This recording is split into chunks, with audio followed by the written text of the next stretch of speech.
update ng bayan, maasahan anumang panahon.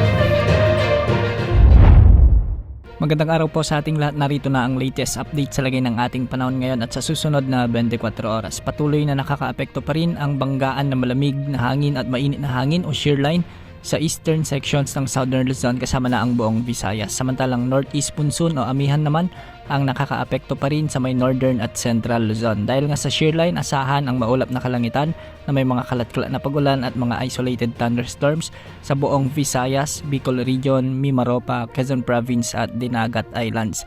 Ang mga lugar na ito ay pinapayuhang maging handa sa banta ng mga biglang pagbaha at pagguho ng lupa, lalo na kung may mga katamtaman at minsan ay malalakas na pag-ulan, at hindi rin inaalis ang minsan ay matitinding pagbuhos ng ulan. Dahil naman sa northeast monsoon o amihan, asahan pa rin ang maulap na kalangitan na may mga pag-ulan sa may Cagayan Valley, Cordillera Administrative Region at sa Central Luzon.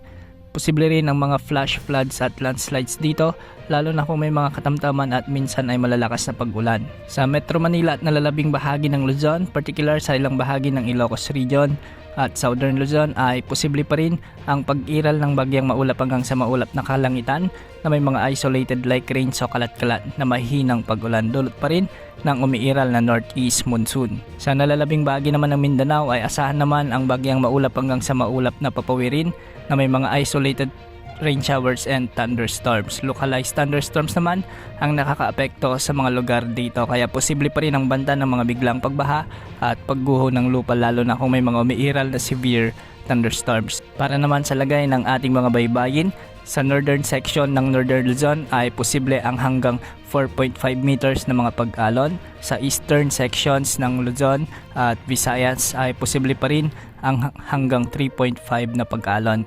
At sa nalalabing bahagi naman ng ating bansa ay posible ang hanggang 2.5 meters na mga pag-alon. Sa ngayon ay wala pa rin tayong namomonitor na anumang bagyo o LPA na posibleng makaapekto sa ating bansa sa susunod na 3 hanggang 5 araw. Bukas asahan pa rin ang mas matinding pag-iral ng northeast monsoon sa malaking bahagi ng Luzon, kaya asahan ng mas malamig na panahon at ang pag-iral ng shear line na siyang magpapaulan naman sa ilang bahagi pa ng ating bansa. Yan ang update sa lagay ng panahon. Ito po ang weather update ng bayan, maasahan anumang panahon.